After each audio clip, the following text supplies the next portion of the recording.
Good afternoon and welcome to The Appeal Live, a co-production of Now This and The Appeal. I'm Emily Galvan-Almanza, and today we're going to be talking about a statewide effort in Connecticut to protect tenants from being steamrolled by an unforgiving evictions process that threatens to displace thousands of the state's residents. Now, Connecticut, like many states, is currently still operating under an eviction moratorium that's scheduled to run only through the third week in April.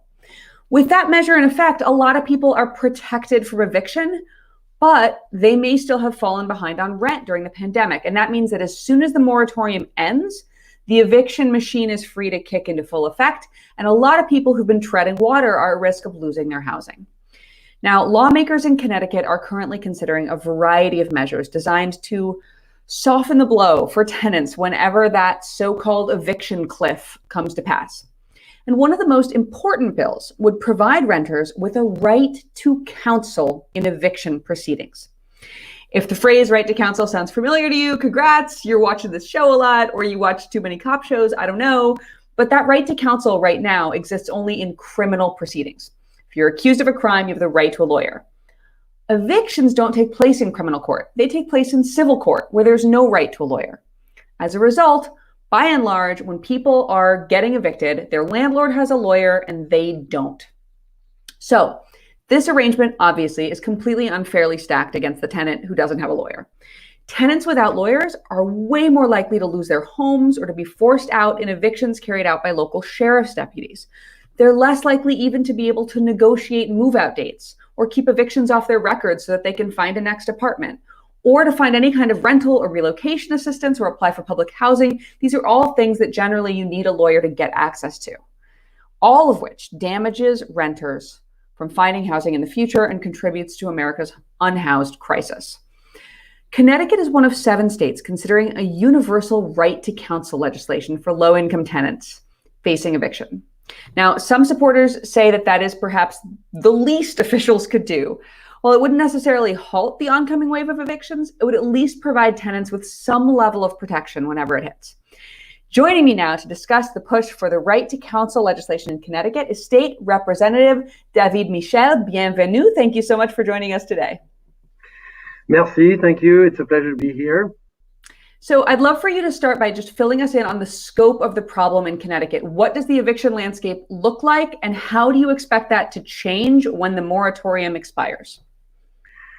Well, so just like you pointed out, we're working on a bill that's House Bill 6531 that will basically, what the bill does is make sure that somebody who could be in a proceeding of being evicted has the right to a lawyer.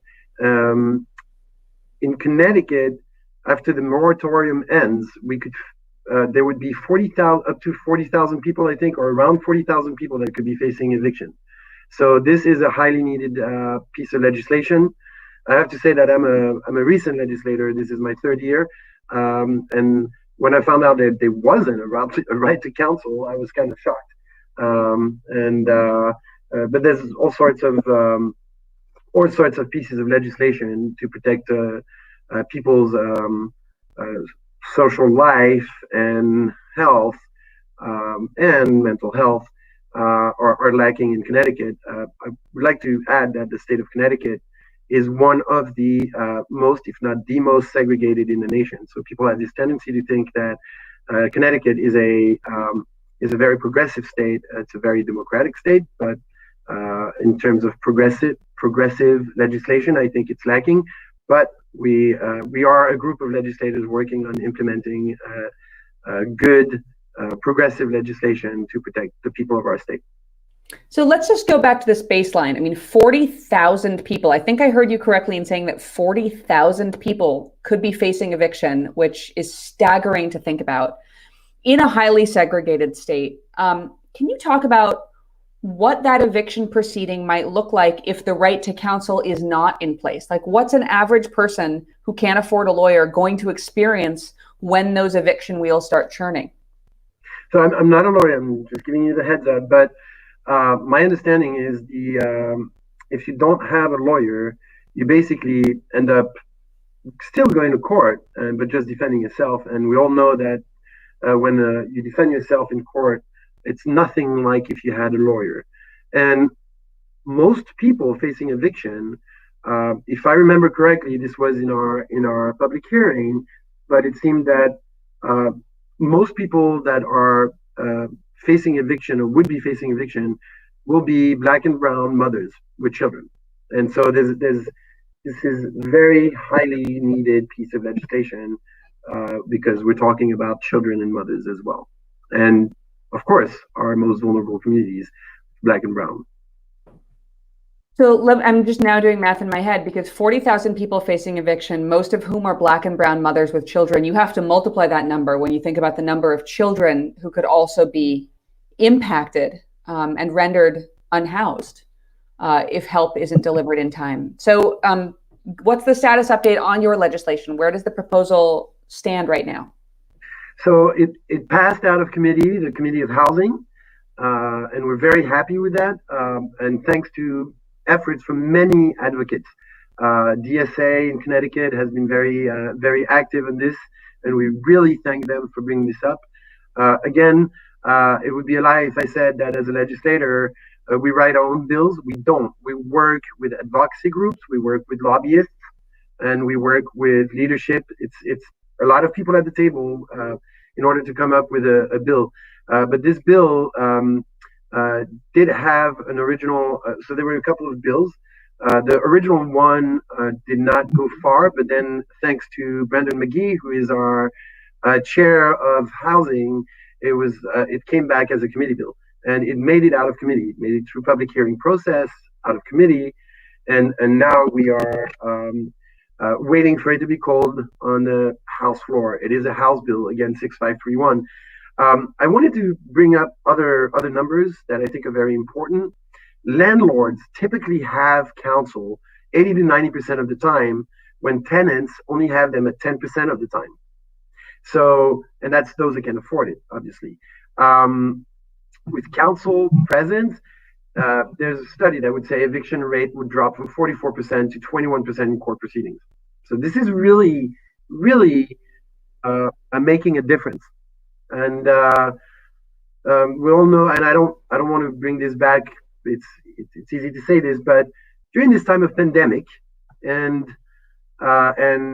with George Floyd, and also with the recent massacre of Asian Americans that happened last week, issues of social justice have been brought out to light. So for those who were not paying attention, this has been going on for decades.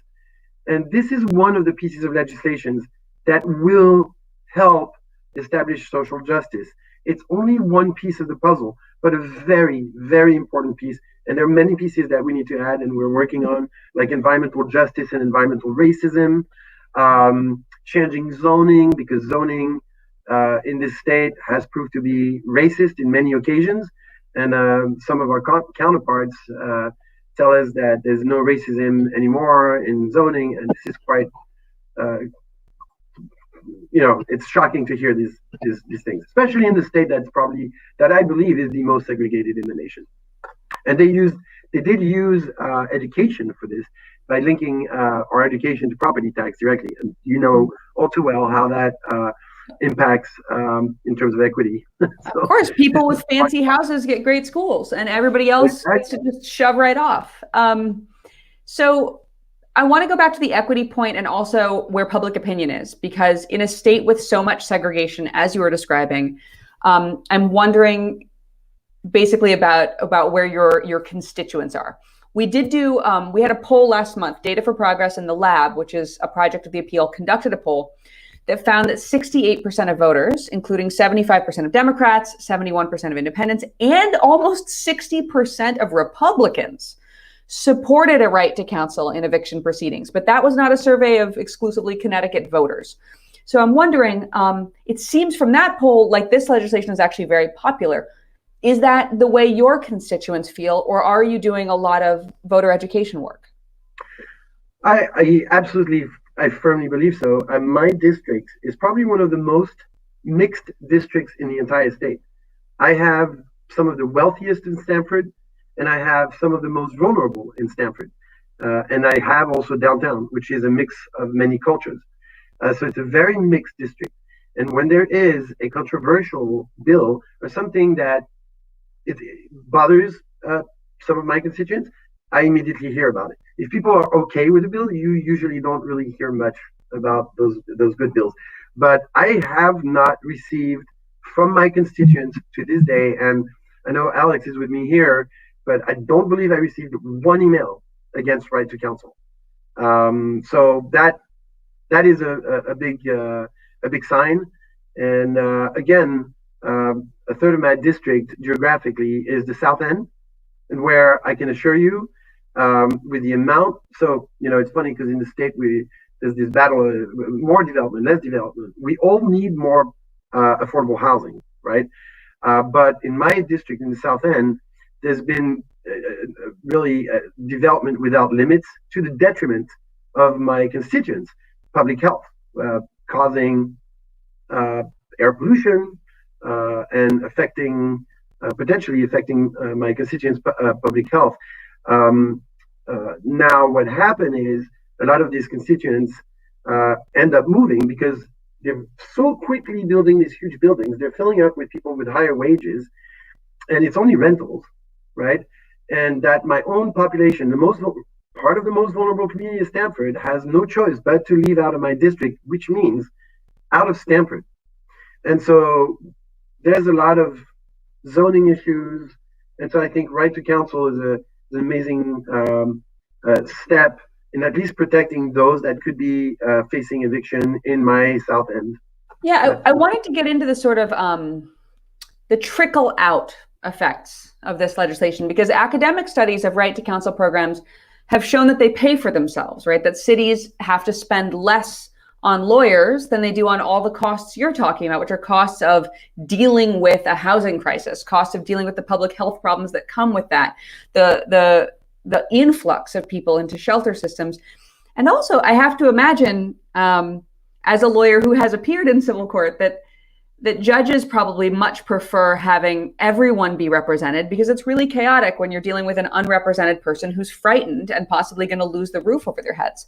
So I'm wondering if all of the study on cost savings and efficiency from affording people the right to counsel is in the conversation in Connecticut. Are you expecting a more efficient use of the budget? Are you expecting a budget benefit from this legislation? Well, the budget is in the works now, and it's quite controversial at this point, particularly in terms of equity and social services.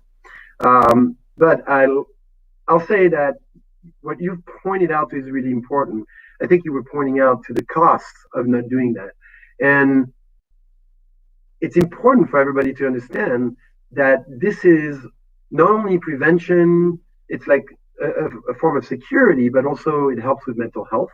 But it saves money to the taxpayers in the end. And that's always what I'll resort to argumenting if my colleagues on the other side of the aisle are going to speak about, where the city is going to spend money, the cities are going to spend money, the state is going to spend money. I always tell them, but we're talking about savings. It's just like a single payer. If we had a single payer for the state of Connecticut, we'd be most likely saving. I can't say we would, because we don't have a study yet. We do have a bill for that right now in the pipeline. But all these progressive pieces of legislation are progressive in many ways, including in savings. And this is something that needs to resonate, because right now the outcry from the general population is coming from the middle class, who is supporting literally everyone. And supporting everyone and supporting the most vulnerable in a way of being preventive is saving even more money. So I mean, it's a no-brainer.